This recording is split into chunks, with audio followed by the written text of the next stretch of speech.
Hello, fantasy football nuts, and welcome back to a redraft fantasy football edition of the Big D podcast. Before I bring in my buddy Kyle, please subscribe, like, and share the Spunky Spectrum Sports YouTube page where you can see all my content. Got a bunch of videos coming out this week and next week's. Get ready for the open next week. So, I'll have something for that. Also, check out the Big D podcast on Spotify and Apple. So, joining us from north of the border, whether he's talking hockey, football, or Canadian Football League, Kyle Senra is always available for a chat. So, Kyle, you ready for a redraft? I mean, I'm always ready for football. A half hour before we started talking, Dylan, I just published my weekly CFL article for Going for Two. I write over at Going for Two and with the Full Press Fantasy Pod. And yeah, always down to talk tons of sports, tons of fantasy sports. So always a pleasure to speak with you. Yeah, so obviously the fantasy football leagues are starting, drafts already happening, and will continue to happen for the next 2 months. So one interesting kind of league that's become very popular within the last few years has been a redraft league. And Kyle, what is so fun about a redraft league? I guess the idea is you can concentrate, especially if you like drafting. The whole focus is on the draft every year, and each year you kind of go in and can redraft an entire new team from start to finish. And we all love drafting so much as part of the fantasy football mentality. I know if you compare it to, say, dynasty, where you have a startup draft and then you have the rookie drafts every year, so you get that draft, a little bit of drafting anyway, whether it's 3, 4, 5 rounds of rookie drafts, but never the big full drafting your whole team. So the redraft element, if you make mistakes, it doesn't haunt you from year to year in terms of affect your next team's year for success, unless you of course repeat those mistakes. But you can always learn from it and kind of change the strategy and change the team you have every year to kind of reflect what every season is going to look like, or what you perceived every season to look like anyway. Yeah, it's like having a whole new roster, because if you were bad the year before, you think, I've got to reboot. Or if I'm the champ, I'm like, okay, do it again. It's like the new season in baseball. Everybody starts 0-0, and everybody's in first place and thinks they can win the World Series. Yes, yeah, I thought the Blue Jays had a ton of hope this year in Canada, in particular, but I don't know if they're doing that well. I don't think they're doing awful, though. I haven't necessarily been paying too much attention to baseball. 500 there, nobody's keeping up with the Yankees in the AL East, trust me. The Yankees are like 58-22 at the midway point. It's ridiculous what the Bronx Bombers are doing. All right, so good thing there's 2 wildcard spots. 3. Oh, right. Yeah, yeah, that's right. Yes, that one game. Yeah. See, yeah, good, expanding. But yeah, we expand. I guess mine and yeah, dove into the what I think again project and perceive to be the 2022 season in terms of how these players will finish. So I've created tiers. I know for myself, drafting, I find drafting with tiers is I think one of the best ways just to kind of see when you're in the draft, like the real time value. Okay, at this position, I've got tier at in each position you have this many players that are within this value group, and then the next value group, and then you can see, okay, at each position how many players are left in the current value group among players that are left on the draft board, and kind of judge each pick on that merit based on all 4 of those positions: quarterback, running back, wide receiver, and tight end. So I find having rankings is important, but I think even more important, especially going into drafts, is having the tiers to separate those rankings even further and really be able to see value properly. So I always enjoy making tiers, but I also think it's very important to my personal draft success. Yeah, so obviously, like most running backs, in most leagues, the running back position is ultra important, because if you don't have a running back, you're not winning your league. So how are your running back tier list looking like? Well, the top tier, I'm hesitant. Do I put it's even this could be like immediately separated into like a mini half tier? I guess that's a big question. Is Jonathan Taylor worthy of being a tier of his own? I'd imagine in a lot of single quarterback redraft leagues, we're going to see Jonathan Taylor go as the 101 this year.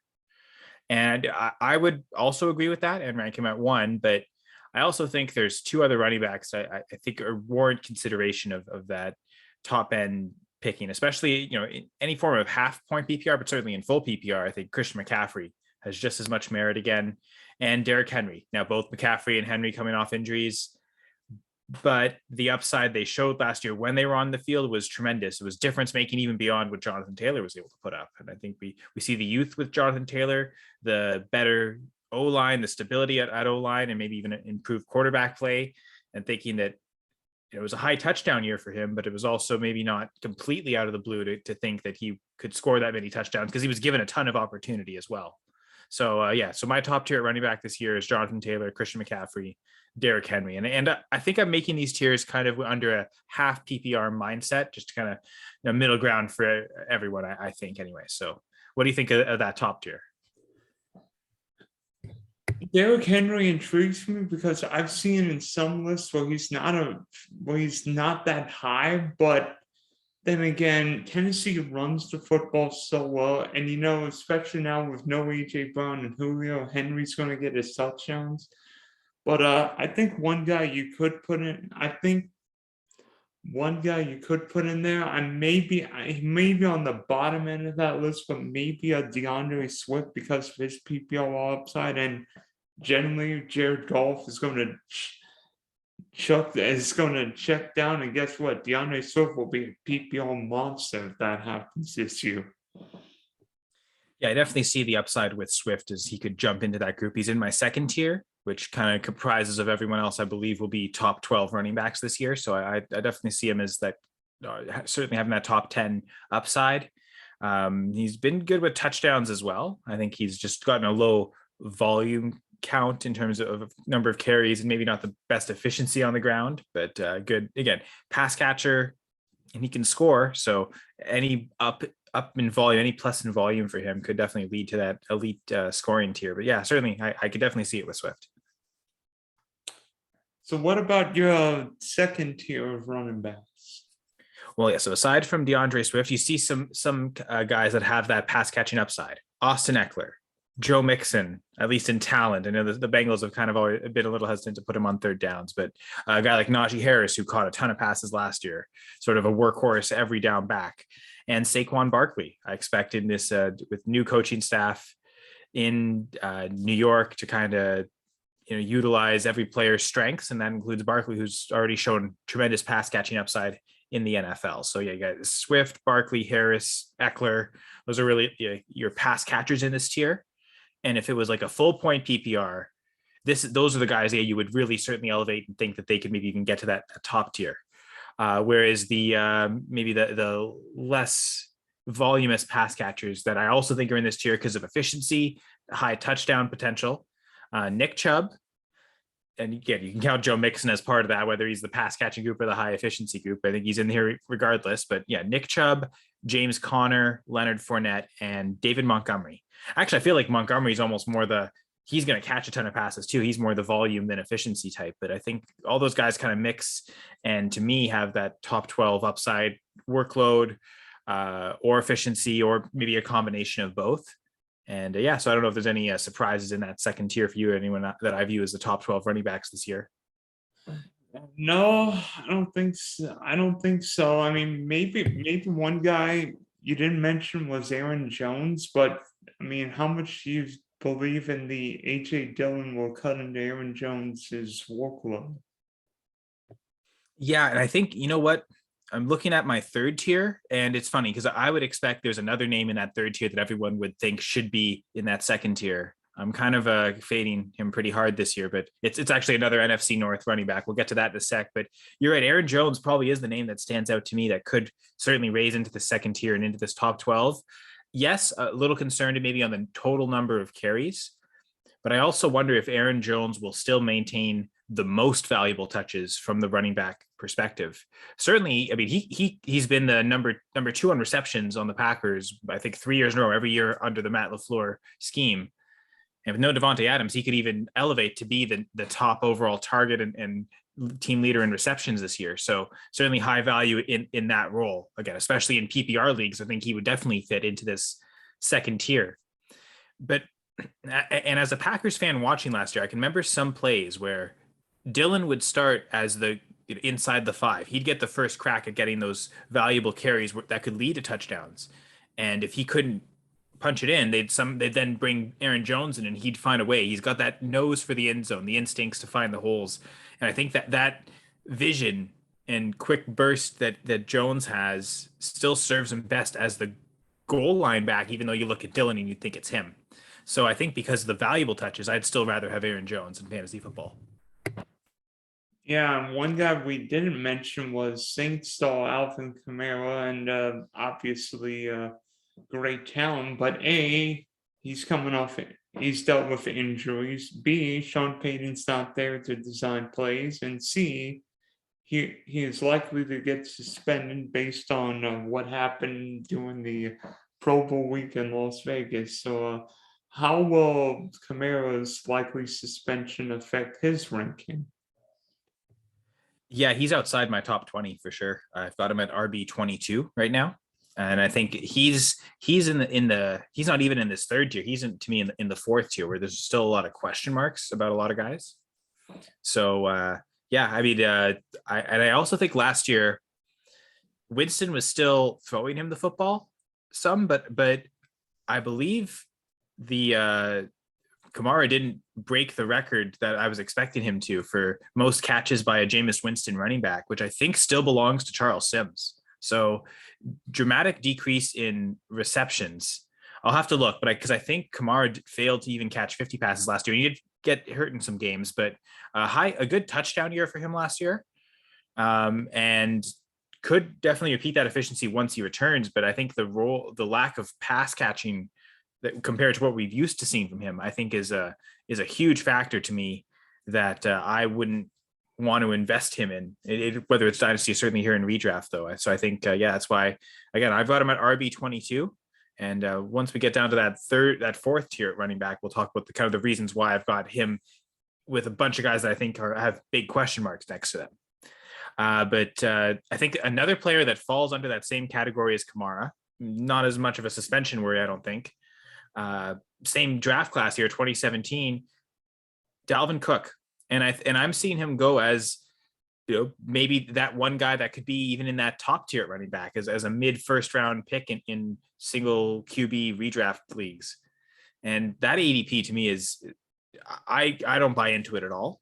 And I think last year, one of the things we saw was Dalvin Cook in his career, he caught the fewest amount of receptions he's ever done in his career.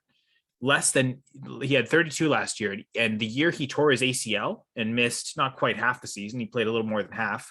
But that year where he missed a significant chunk of the end of the year with an ACL tear, he had 34 catches. So even though he played, I think it was 15 games last year, his pass catching role also drastically reduced, kind of like Kamara. So I'm kind of out on Cook as a top 12 back because of that. I really think Justin Jefferson runs this offense now. I absolutely agree. Offense, you've got an offensive head coach there, and guess what? That means more Kirk Cousins, more Justin Jefferson, more Adam Thielen. Yeah, for sure. I think it doesn't run through Cook as one of the main. Well, he might still be third on the team in receptions, but I think it'll be drastically Jefferson and Thielen, and I think Cook will be kind of fighting alongside KJ Osborne and Irv Smith for targets as opposed to those top two. So obviously under quarterbacks now, and to me, if I'm in a redraft league, I think there are a couple guys you could put in the top tier, but to me, number one on the quarterback tiers list would be Josh Allen. Would you agree with me? Yep, back-to-back years as the QB1. Tough to think he'll repeat that again, but even if he doesn't quite match that, I think his level of production, his ability for touchdowns, not just through the air, but certainly on the ground, makes him the prime and obvious candidate to be the QB1. Can he catch passes? I want to see Josh Allen throw a touchdown pass to himself. I mean, if Marcus Mariota can do it, I'm sure Josh Allen can figure out a way. Oh, no. You're not talking Marcus Mariota from that wild card game against Kansas City, right? Well, it depends how deep you want to go into these tiers here. But in this top tier, though, while I do think Allen is the QB1, I even think to last year, He was the QB1, and yet the QB2 and 3, I think, were within a single fantasy point per game of him. And I think, Justin Herbert was right there within, a couple extra touchdowns for him or Tom Brady, and either of them is the QB1. And I mean, it actually depends on scoring setting. There might have been some formats, reduced rushing scoring or higher points per completion, where Brady or Herbert might have been the higher scoring quarterback last year. So while I have Allen at 1, I don't have him in a tier of his own. So Herbert, the aforementioned guy, is in that tier. Also Patrick Mahomes. So I think that's kind of the tier of 3 top quarterbacks for me. And I kind of feel like my initial impression, just looking at early ADP and even just a bit, one redraft league so far, it's a bit of a different structure. So not necessarily a conventional redraft league. But so far, I think what's probably going to happen is Allen certainly, but also I think Mahomes to a certain extent will get overdrafted, and Herbert will end up being a value in redraft leagues and single quarterback leagues, where if you wait maybe a round and a half, maybe even 2 rounds later than where you took Allen, you might end up with Herbert. So he's the kind of guy to watch out for, I think, where he might seem like, in a single quarterback league, making a 4th or 5th round investment in a quarterback might be a little much. But if he finishes the year at QB1 overall, and I think it's very realistic to think he can, that could be the value in drafts. So. Yeah, I mean, I've seen drafts and like ADPs of quarterbacks and like the mid high 30s, 40s, but I feel like Herbert's that swing guy, because if he just ascends and not if he ascends, you get great value in the 4th, 5th round for him. Yeah, he might be going in the 3rd or 2nd round next year, right? And that's the kind of, you don't want to take him next year. You want him the year before he makes that ascension. Yeah, a couple other intriguing guys this offseason on the quarterback market are Kyler Murray and Lamar Jackson. And obviously with Kyler, it's a question of whether or not the Arizona Cardinals believe in him. Why they haven't given him all the money is a bit confusing, because to me, you've got to stand behind your franchise quarterback. But what are your observations on the two bird quarterbacks?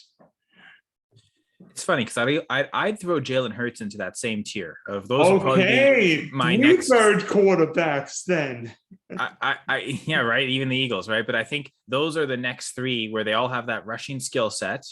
So especially with like if there's leagues where it's like points per completion and things like that nature, then I might go to this. What I have is this next tier after those top 3 is a pretty big tier of 9 quarterbacks. And I think who you rank as the QB4, for instance, will depend on scoring settings. If we just go with conventional scoring settings, the rushing upside of those 3, Jackson, Hurts, and Murray, would be kind of my order. I love the weapons that Jalen Hurts has received. And yeah, Lamar Jackson kind of hurt without Marquise Brown. But I still think the one thing that separates Jackson from those other 2 is the high touchdown percentage. He throws a lot of touchdowns and maybe doesn't necessarily run as many as certainly Jalen Hurts last year. But I think the passing touchdowns can kind of help sustain the weekly floor where he doesn't have to, because Jackson, I remember one season recently where he only had, I think, 2 or 3 carries inside the 5, like not someone who's running a lot. I think that was J.K. Dobbins' rookie year, and a lot of the carries inside the 5 went to J.K. Dobbins and Gus Edwards and even Mark Ingram to a certain extent. I think Ingram had more carries inside the 5 and was cut halfway through the year and still had more carries inside the 5 all year than Jackson did that year, because he's not necessarily running a lot inside the 5, but he is throwing a lot and really efficient with that. So that touchdown efficiency kind of leads me to think of Lamar Jackson still as the QB4. But yeah, Murray and Hurts right behind him. I have Jalen Hurts as the QB5. So I buy it. I love that they've added AJ Brown. I think that could take everything to a whole nother level. And I mean, Hurts had 10 rushing touchdowns and Boston Scott had 10 rushing touchdowns. If you ask me who I think is more likely to see a reduction between those 2, I would say it's probably Boston Scott. So I think Hurts has room to repeat what he did rushing wise, but also up things passing wise. Maybe not get to like a Lamar Jackson, his MVP season where you threw it, I think 9.6% touchdown rate. That's probably not going to happen. But even if he gets close to 30 touchdowns, I think that'll be great for Hurts to get that top 5 upside if his rushing also maintains and all those rushing touchdowns. Could Hurts get 25 passing and 8-10 on the ground? Is that outrageous? I think that's reasonable. I may believe in Hurts more than most, but I think that's definitely there. I think Hurts can be a top 6, 8 quarterback this year. And I mean, did he finish as a top 5 last year? I don't know if he finished the year, but I know for stretches of the season last year, he was in the top 5. So, yeah, based on rushing alone. And by the way, Miles Sanders owners are hoping that Boston Scott doesn't score double-digit touchdowns again this year, but we'll leave it at that. well, and that's the thing, and that's the one where it could, if Miles Sanders is going to get a swing back and get a bunch of touchdowns, it comes from Boston Scott's total, not necessarily from Hurts' total. Maybe I'm wrong, and maybe Miles Sanders and Boston Scott combined for like 25 touchdowns, but I kind of think Hurts, that touchdown production for him is safe. And if again I'm looking up, he had 16 passing touchdowns last year, so there's definitely room for it to even, if he can reach 22 and double his career total suddenly in a season, like that probably really helps him maintain this top 5 production. So go ahead. Well, like I said, it's a big tier. And so there's quite a few more inside this tier. It's not just these 3. I have 6 other quarterbacks in this tier too. So I don't know if you want me to keep going with that. So a couple guys, couple quarterbacks everybody's seen the past 15, 20, 25 years, Aaron Rodgers and Tom Brady, obviously are getting toward the end of their legendary careers. Where are those 2 future Hall of Famers on the redraft list? Yeah, they're right there on this in this second tier. I actually have Rodgers at 12 and Brady at 10. I think the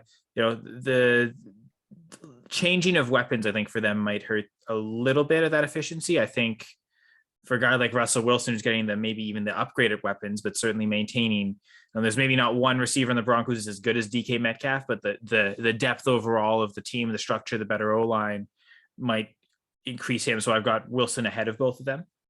And then Dak Prescott and Joe Burrow. I think a year removed from their serious leg injuries, we might also see some rushing upside from them. So kind of the in between.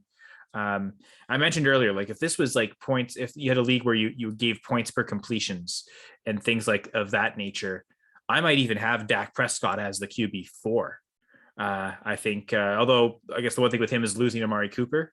That's unfortunate, losing Michael Gallup to injury. So maybe you prefer Burrow in that case, but I think it'll come down to where those scoring settings lie. And so I have a nice big tier here again of 9 quarterbacks. Mentioned the rushing birds, we'll call them, in Jackson, Hurts, Murray, Prescott, Burrow, Russell Wilson, Tom Brady, Aaron Rodgers, and Matthew Stafford rounding out the top 12. So where does Trevor Lawrence rank in your redraft list? Because he's probably a better dynasty quarterback at this stage in redraft list, but could Lawrence be a top 15 quarterback by year's end, or is that maybe a little too early? I think he could, but it's going to have to be a drastic change. I think there's other quarterbacks I'd bank on other rookies from last year to kind of say that they're going to be top 15, namely like Justin Fields and Trey Lance. And I got both of those 2. Oh gosh, Fields with a defensive head coach and no weapons outside Darnell Mooney and Monty. Ugh. I mean, I don't hate Cole Kmet as a tight end, but I also think it's okay. I think, I would argue, we'll see how bad Matt Eberflus is. Is he really going to be worse than Nagy? And maybe he is, but assuming he's not, Fields had some games last year where he managed to put up a few, like I think it was 4 top 10 weeks over the last 7, including I think a QB5 overall finish one of those weeks. So he's shown the flashes. We really haven't seen anything from Lawrence. So if there's any of those quarterbacks from last year that I think can rise up and be top 15 quarterbacks, I think it's Fields. I actually have him ranked at QB 15. He's 1 spot ahead of Daniel Jones, 2 spots ahead of Tua. And I know those guys, their coaching, well, not so much for Tua, not so much a coaching upgrade, but a coaching change, but certainly a weapons upgrade for him, but certainly a coaching upgrade for Daniel Jones. Are those enough to, should Fields really be the QB 17? But that's, I'm going to hang my hat on him on his talent. So if there's any of the rookies from last year you can go for, I'd personally go with Fields. Where do I have? I have Lawrence at QB 21. Okay. So I'm not as much of a believer, but 21 to 15 is only 6 spots. So it's not, couldn't. To be fair though, Lawrence finishing as the QB 21 would be an upgrade from last year. So it would still be QB 15 is probably a drastic upgrade from, if you look at points per game, he was probably the QB 30, 29, 30 among the starters. So we'll see. I'm not as much of a believer in Lawrence, but I don't think it's impossible. Okay. So on the wide receiver, where there may be or may not be a clear number one, I don't know. But this Cooper Kupp guy almost set every record in the book last year. He had a pretty good year. Only one Super Bowl MVP. I think he's still catching passes from Matthew Stafford. Yeah, it's part of their breakfast routine is to just throw passes to each other. But the truth is, you look at the numbers and like he not only finished as the number one wide receiver, but just how much greater of a scorer he was than the number two finisher, who had a really tremendous season. And I believe whether it's Devontae Adams or Deebo Samuel, I think they finished close enough where it might depend on the scoring setting. PPR probably more out towards Adams, half point PPR, probably Deebo, just getting more of his production coming on the ground in the rushing attempts. Certainly in a point per carry league, it would be Deebo. But like, regardless though, even in a point per carry league, Kupp outscore, because I'm in a league with, I think it's about 0.125 point per carry. And I think Kupp still outscored Deebo by about 100 fantasy points. So it was ridiculous. So if you think about it from that sense, Kupp could regress and still finish as the wide receiver one. He could lose some of that production from last year, not as many touchdowns, not quite as much yardage, and still be the wide receiver one. But it's so difficult to repeat as the wide receiver one overall. We saw Antonio Brown do it 3 years in a row, which was insane, which actually might be the best way to describe Antonio Brown, to be honest. But outside of Brown, we really haven't seen it since Jerry Rice. So Cooper Kupp season last year was so great, but Calvin Johnson put up years, maybe not as many touchdowns, but just as much yardage that we thought, oh, okay, this is insane. This is ridiculous. And he was never quite able to replicate that 2012 season, for instance, where he broke the single season receiving record. I mean, he wasn't the wide receiver one in 2013. I believe that might've been Josh Gordon, to be honest. What a flashback that is. But yeah, so I part of me says yes, but I also, because of that history of repeating as wide receiver one, I don't have Kupp in a tier of his own, similar to Jonathan Taylor argument, similar to Josh Allen. So while I have Kupp at one, it's teetering between him and Justin Jefferson, honestly, in redraft. What we've seen him do through 2 years, I don't know. As the offseason goes on, I might even be bold enough to rank Justin Jefferson ahead of Kupp, even in redraft, but certainly he's there in dynasty. I think if it's a dynasty league, Jefferson would be my top receiver, but you could go either way. I think I'd rather have the Kupp safety net because he'll get catch, but Jefferson's just so talented, and the offensive minded coach right now might even make Jefferson even more difficult, because now you've got Kirk Cousins with an offensive minded coach, so Moore knows what he's going to do with Kevin O'Connell there. And I mean, Sean McVay ties, and O'Connell was Sean McVay's offensive coordinator, and Cousins has been in a Sean McVay offense before back in Washington. So it's not like those concepts that a McVay offense has are going to be completely new to Cousins. He's kind of used to that already. So it might not necessarily be a tough adjusting period either. So they can immediately get to immediate production. Like we were talking about earlier, reason I'm so low on Dalvin Cook is because I'm higher on guys like Jefferson and Thielen. So yeah, I have Kupp and Jefferson almost in a mini tier of their own in terms of the wide receiver one tier. But frankly, you can sell me on 4 different receivers in the first round of a redraft league, even single quarterback. And Kupp, Jefferson, and the other 2 are. Let me see if I can guess the other 2. Sure. Is Jamar Chase one of them? Yes. And the other one is Stephon Diggs. Exactly. Yeah, those are my top 4 receivers. And yeah, I'd right now, I think I would rank it Kupp, Jefferson, Chase, Diggs, but you could almost rearrange that order to any of those 4. I think all 4 of them. I know Diggs, you were mentioning earlier with the touchdowns, maybe there's less of a shot of that, but I think any of those 4 could really be the wide receiver one this year. And that's why I've got them all in one tier. So I'd be fine spending a first round pick on any of them. Diggs, it'd probably have to be the 111, 112, where I could kind of almost guarantee who my next pick was going to be, but I'd be comfortable making Diggs that first. If I've got Diggs and I'm sitting there and it's, Chubb, Harris, DeAndre Swift, 3 or 4 running backs that I like all of them. And you got Diggs there, and those other 3 receivers are gone. I'm probably taking the shot on Diggs at the end of the first, and whichever running back falls to me in the second, being content with that, as opposed to forcing it with a running back and having to dip to the next tier at receiver. So I view Diggs as a difference maker, and he's probably the one of those 3 that you won't necessarily see go in the first round either. He might be someone that you're able to access still in the mid-second of a redraft league too. So I really like Diggs to maybe even improve what he did in 2020, and at the very least maybe replicate those numbers. And certainly that volume, he had just as many targets last year, but efficiency with the yards went down and less catches. So I think he might be able to get back to that. Here's an interesting question. What do you stack a quarterback, wide receiver in redraft? Because we've heard of stacking, whether it be DFS, fantasy, all kinds of leagues, whether it be Josh Allen, Stephon Diggs, Patrick Mahomes, and Tyreek Hill when they were together, Aaron Rodgers, Devontae Adams. Do you if you draft a Stephon Diggs or Jamar Chase, you pair him with a Joe Burrow or Josh Allen or Justin Herbert with Keenan Allen? I think it's all about opportunity cost. You want, I think stacking, there can be an advantage to it, but I also think you don't want to give up draft value just for the sake of stacking. So, and I think the idea is, what's the purpose of stacking? So the idea of having 2 players in the same team is to kind of, minimize the different number of outcomes and focus it on one single outcome happening. And when it happens is you double up those chances. So if, the most conventional stack in fantasy football is a quarterback with any of their pass catching targets. So you could even do it with a quarterback to a running back, maybe less likely because of the running back taking rushing touchdowns away. So you'd most likely like to correlate your quarterback with a wide receiver or a tight end. And anytime that quarterback throws a touchdown to that specific pass catcher, you get double points. You get it on the passing points and the receiving points.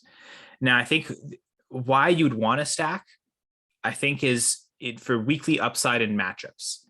And so I think the best advantage to stack is when either the quarterback or the pass catcher you're throwing to is a player that you wouldn't necessarily play every week. So we'll go with that top 12 list of quarterbacks I mentioned. That's probably the list you want to go with as your starter. So if you're going off that list of those top 12, any of the pass catchers that they have, to where I think all of them are going, even to some of the later guys like Rodgers and Stafford, they're still going in a range where you're drafting other starters. Like they're going to be going in the 7th, 8th, 9th round, to where if you got 9, 10 starters, that's kind of the end range of where the starters should go, quote unquote.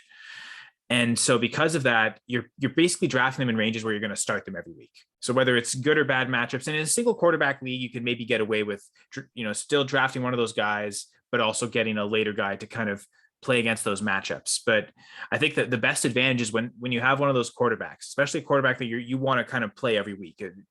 Maybe think of the rushing quarterback, like a Lamar Jackson, for instance, maybe be a really good example of this, where you want to take him, and while you could stack him with Mark Andrews, you're probably actually having to draft Mark Andrews before you're drafting Lamar Jackson in redraft leagues.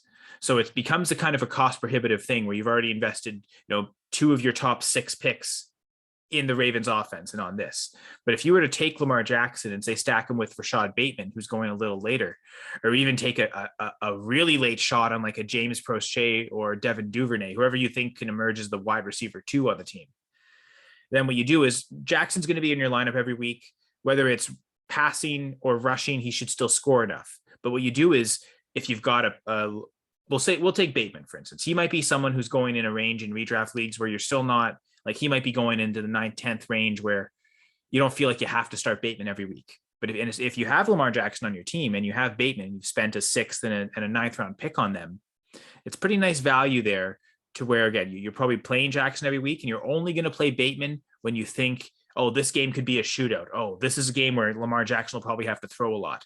Games where you think, okay, the Ravens are going to crush this team. They'll run all over them, literally, like Lamar will get a lot of his points on the ground. Don't play Bateman. Oh, this is a matchup where it's tough run defense and Lamar, good passing defense for fantasy, so Lamar can throw some touchdowns. banking on, okay, Bateman catches one of those touchdowns and those are the matchups you take him with.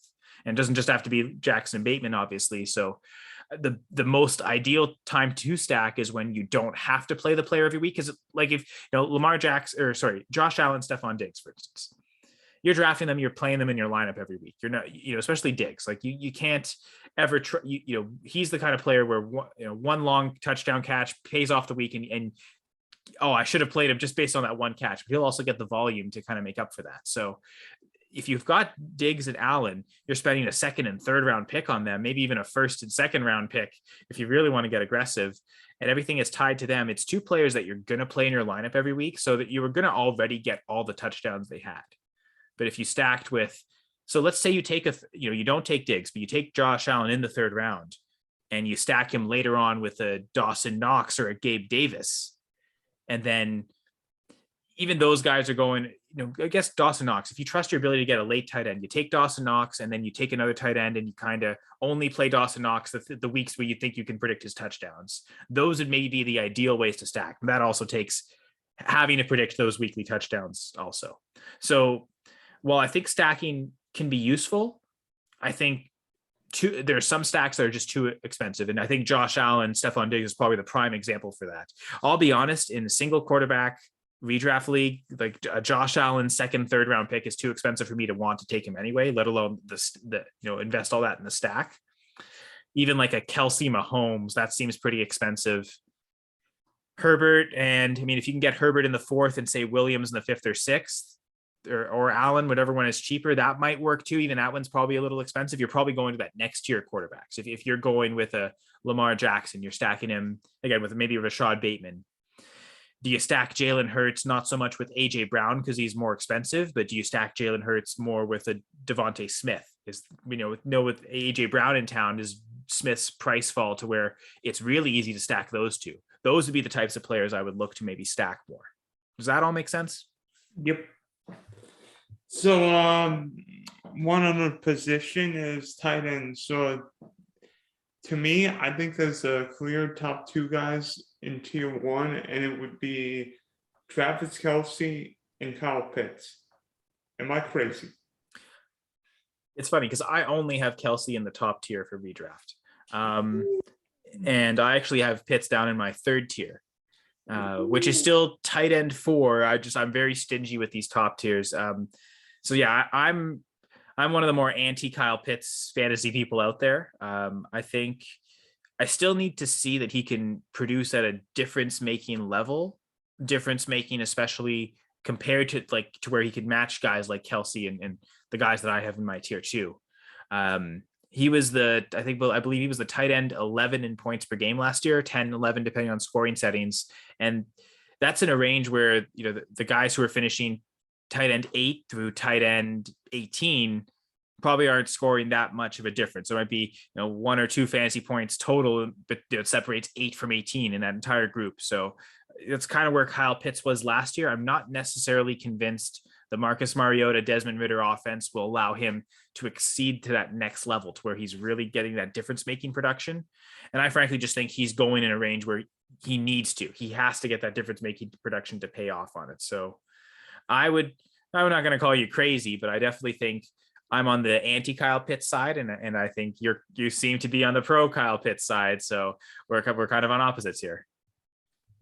That's interesting. Maybe it's because you think Kyle Pitts I think Kyle Pitts is the guy in Atlanta when you think the quarterbacks are not the guys in Atlanta. Yeah, I think he'll get the volume. I mean, he certainly had last year. I mean, really, the big thing was touchdowns. If he can get more touchdowns, that would probably help him elevate to where he could be the tight end 6 in points per game. And that's kind of closer to maybe not quite Kelce range, but still the difference making where it's separating that from that tight end 2 range. Whereas like what we see a lot of the years, the back end tight end 1s, the guys who are finishing tight end 8 through 12, they're not really that much of a difference between the guys finishing 13 through 24 even. Like it's tight end kind of almost gets cut into mini tiers, and can Kyle Pitts excel to the next tier? He had 110 targets, so he could go up. That there is room for him to get more targets in his second year. And imagine, Matt Ryan, as great of a quarterback as he's been through his career, not really a great red zone quarterback. So maybe that's almost one thing where Marcus Mariota could be an upgrade. I'm also maybe more of a Mariota apologist than most. So again, I've got Pitts at tight end 4, just not tight end 1.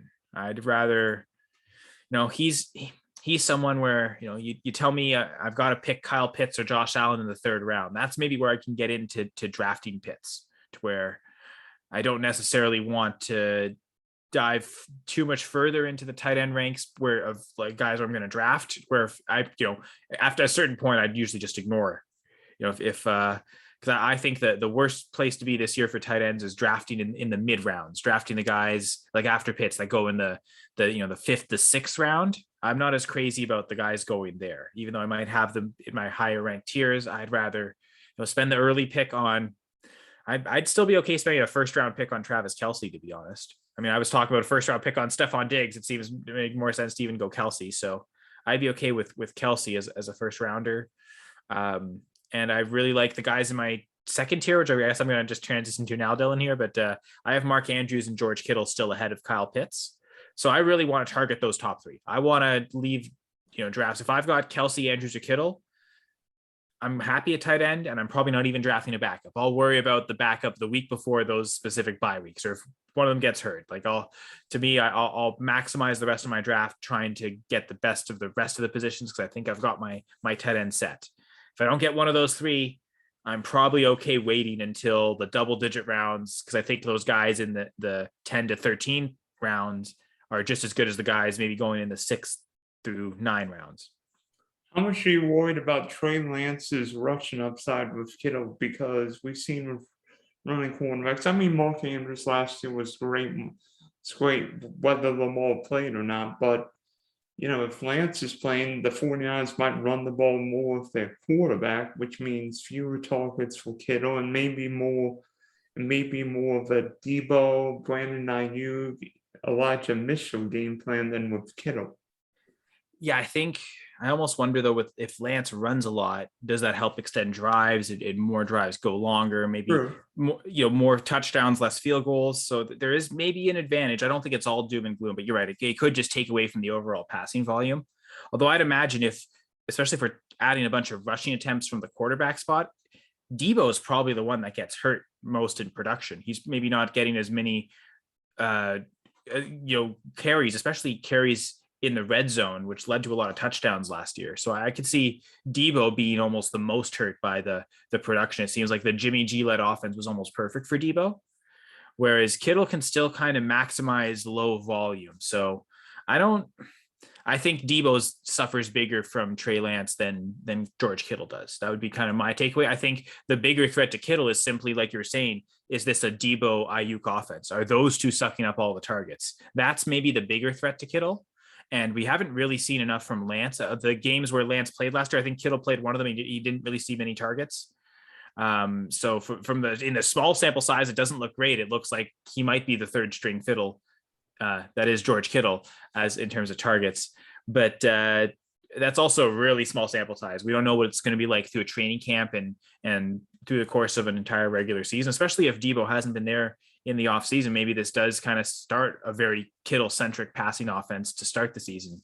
So, because I think a lot of training camp, it's been Trey Lance getting all the first team reps. So if he's getting that extra chemistry with Kittle and Ayuk, I wonder if those two aren't as hurt as much. And Debo is really the one that suffers in production. Well, it's going to be an interesting question. What's going to happen with Jimmy G? What's going to happen with Baker? And eventually, by the time September comes around, we're going to find out what happens with all these players, whether it be redraft, quarterbacks, or everybody. Can I ask you one question? Because I'm really curious. I want to just go back to the running back tiers and talking about the 4th tier where I have Alvin Kamara. And this is like, I've Kamara at RB 22, and this 4th tier to me goes 22 to 27, with Miles Sanders being at RB 27. I'm not even sure if he should be there. He probably feels like he should be in that next tier. But I think there's a lot of question marks in that tier. And I just wanted to get your take on some of these question marks. So there's Kamara. The rest of my rankings after that go J.K. Dobbins at RB 23, Breece Hall at RB 24, Travis Etienne, RB 25, and Kenneth Walker at RB 26. Oh boy. So any of those names stand out as, again, this is the same tier as Kamara. Do you think any of them are kind of well placed? Do you think some of those guys are too low, too high? What are your thoughts about that? I I guess might be group of four young I guys. might be a little biased because I'm a Jags fan, but I feel like Travis Etienne feels a little low to me. I know we haven't seen him in the NFL except for that one game where he wrecked his foot, where he hurt his foot in the dome. Why Travis Etienne always sucked in the Superdome at Clemson's beyond me, but he went awful. He Well, no, was and I could see that. I think winless in the Superdome, but I feel like Travis Etienne, especially in a PPR format, Lawrence and Etienne have got the chemistry, and we know Doug Pearson likes to run the ball. So I feel like Etienne, if he's healthy and the Jags give him the job with James Robinson coming back from the torn Achilles, I think Etienne could be a sneaky top 15, 20 guy in redraft leagues. okay. So I guess again for myself right now, I would have him at, I said 25. But I mean, to be fair, but J.K. Dobbins, Hall, Walker, Etienne, I mean, he hasn't really proved in the NFL, but in theory, probably has the most pass catching upside. It seems like he might be destined for that role. So even in a half point PPR league, maybe makes sense to have him at RB 23 at the very least. So then my question to you would be like, out of the guys I have in the top 20, say, who would you kind of replace? So at 21 is AJ Dillon, 20 is Elijah Mitchell, 19 I have Cam Akers, 18 Javonte Williams. Josh Jacobs, Antonio Gibson ahead of that. So any of those guys stand out as being too high, you would kind of flip flop with Etienne. I don't know. I don't know what to think of Josh Jacobs this year. I've never drafted him in any of my leagues. I'm not going to draft him. I don't know. I don't know what to think of him. I don't want to play that merry-go-round of Raider running backs. It's funny because I remember one year it was the Canada Cup. A bunch of us Canadians get together, fantasy football, big league. And I remember I went with kind of a hero RB approach, or I think it didn't mean to be, but it just because all my other running backs got hurt. And I went with Miles Sanders in the first and Josh Jacobs was there. And kind of looking back, it would have been better to have Josh Jacobs. That was a year Sanders dealt with a lot of injuries that year and Jacobs was healthier, played more, so just overall more production. And I had a really bad early stretch and made up for it at the end of the year, but I still missed out on the playoffs because of that early stretch. So that was a year where I wish I would have drafted Jacobs, but it's because I drafted Miles Sanders. So that shouldn't always mean draft Jacobs. Just maybe don't draft Miles Sanders. So but yeah, okay. So Jacobs makes sense. He did catch a lot of passes last year, but now it's a new regime again. And that was something where he caught that when Bisaccia was the head coach. It wasn't under the Gruden regime. It was this I guess you could really time stamp that when Rich Bisaccia was the head coach of the Raiders, right? We know it's a not quite a half a season, but like a 2/3 of a season stretch, and that was the stretch where Jacobs has caught the most catches in his career. Now, does McDaniels continue that? Or Josh McDaniels, I can't remember if he has an S or not. Does he? I don't know if he continues that or not. He might not. To be fair, the way we've seen it with the Patriots, it does get split a lot, but it seems like the best pass catching back there probably still is Jacobs, even with Kenyon Drake on roster, and we don't know about his health. So that's one where I don't know. I really don't know what direction the new coaching staff's going to go with Jacobs. If they reprise his role from last year, I would think he definitely finishes top 15. If they don't, and it's really split up and a less efficient rushing upside touchdown that he's had in the past, where that great offensive line a few years ago, it's not as good anymore. So less rushing touchdown upside also maybe hurts him, and maybe he does fall outside the top 20. I could see both scenarios. 3 problems for Josh Jacobs this year: Devontae Adams, Hunter Renfrow, and Darren Waller. And I wondered, and part of me of Adams being in my second tier of wide receiver, not first, is I could see him getting the same type of volume that he had in Green Bay. He had 169 targets. I think he had over 160 the year before. Like I could see him getting that 150, 160 targets again, but just not the double digit touchdown. So maybe Jacobs does kind of maintain that because the Raiders have been so good at running for the touchdown. Jacobs has done really well with that in his career. He's kind of helped maintain top 15 RB status throughout his career, simply because even without the pass catching a bunch of years, he's still be able to get those touchdowns. So something's got to give with one of those two, right? So either Adams or Jacobs is probably hurt from this. and I don't know, with the way my rankings are set up, I'm kind of thinking Adams is the one that's more hurt from this, but maybe I'm wrong about that. Maybe this is now with Adams there, this is a passing first, because that's one thing that's kind of hurt Waller through his career. He's always, he's had a couple of years where he's the tight end 5-6, but never the tight end 1-2 overall because of the touchdowns. He's been lower than Kelsey getting double-digit touchdowns. Even Andrews through his career has been pretty good for the touchdowns. Back to Lamar Jackson's high touchdown rate. Like, I think Andrews has had 7 touchdowns or more every year of his career, I believe. So that's a guy that's maybe, that's held back Waller from reaching that true elite tight end 1 status overall in any given season. And maybe that kind of also does the same thing with Adams. So maybe I'm kind of banking on that of Derek Carr isn't going to change as much. It won't, Derek Carr to me isn't the guy that's going to bump in big in touchdowns. Again, maybe I'm wrong about that. Because I've definitely seen, aggressive drafting on Waller, Adams, and Carr to suggest some people think it is. It's going to be changing. Derek Carr is going to throw for 35 touchdowns. Josh Jacobs is only going to get 6 or 7. And in which case would really help your argument of Dylan that where he's not going to finish top 20. So thank you for joining us to talk redraft, Kyle. I think it's fun. I can't wait to do some drafting of myself, trying to finagle my team, get the roster I want, and hopefully we'll all bring home the bacon this year. Yeah, I've got one redraft league, and I started at Christian McCaffrey, Stephon Diggs, Leonard Fournette, and in a single quarterback league, I really love that start. So now go get Justin Herbert or Josh Allen. I got Jalen Hurts later, actually. I like the way you think. And CMC 102, I'm guessing. It's a bit of a strange scoring with tight end scoring. There were a couple of quarterbacks went in the first round. I ended up getting him at 108 as the RB3.